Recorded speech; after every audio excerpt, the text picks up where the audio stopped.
কারোর সাথে কথা বলার তৃষ্ণা নিয়ে কখনোই ভালো থাকা যায় না। যে মানুষের কণ্ঠে শান্তি মেলে, যার সাথে কথা বললে মনটা হালকা হয়ে যায়, সেই মানুষটাই কেন যেন সব সময় ধরা ছোঁয়ার বাইরে থাকে।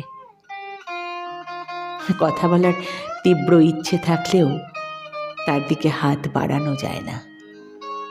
সে বোঝেও না এই তৃষ্ণার গভীরতা কতখানি।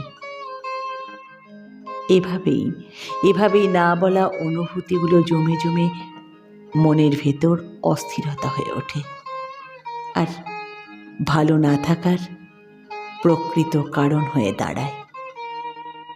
সবচেয়ে কষ্টের ব্যাপার হলো, যার সাথে কথা বলতে চাই সেই মানুষটাই সবচেয়ে বেশি নীরব করে দেয় আমাদের।